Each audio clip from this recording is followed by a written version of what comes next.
Are you full of sense or are you full of sensibility? Let's talk about it.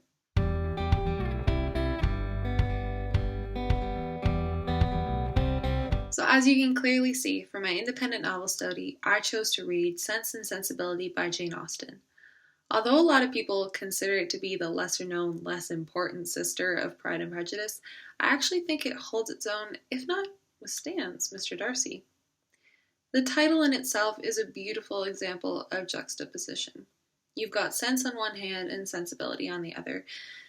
Although the two qualities should often interlap, they usually don't.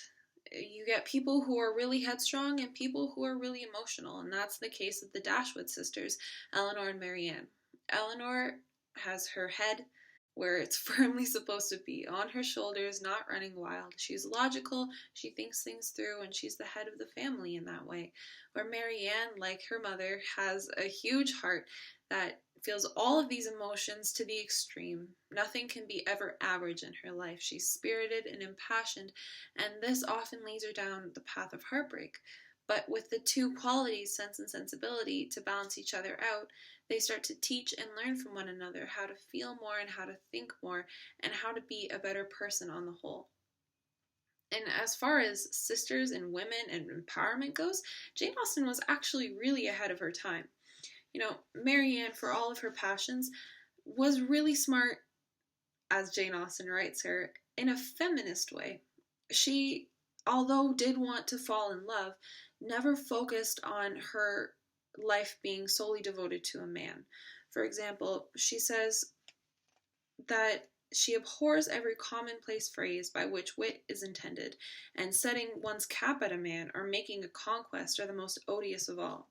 Their tendency is gross and illiberal, and if their construction could ever be deemed clever, time has long ago destroyed all its ingenuity. So here she's rejecting the idea that women should be setting their cap at men or having their eyes fixed on men and having that be their sole promise in life. She actually says that this idea should have been done away long ago. Even at the time, the society around her accepted this as a woman's sole purpose was to be married and to be a wife and a mother.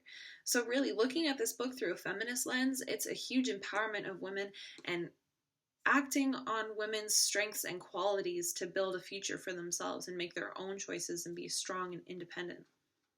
And throughout the whole novel, if you're looking for something beautiful to read, Sense and Sensibility is your pick. The pastoralism is so amazing in this book. Austen has a way of transporting you. I feel like I'm on the countryside in England when I'm reading it. There's green rolling hills, there's grasses, there's caves, there's ditches, there's ponds, there's old decrepit mansions that are rotting away in the corner with shriveled up leaves and roots and twigs everywhere. And you're reading this and you can't imagine that she can fit any more adjectives into the paragraph, and then she goes and she throws them all at you, making you feel like you are immersed fully back into the Austen era, into the countryside, living with the Dashwood sisters. And honestly, I can't give it any more of a glowing recommendation than that. CKSS reads, you have to pick Sense and Sensibility. Thank you.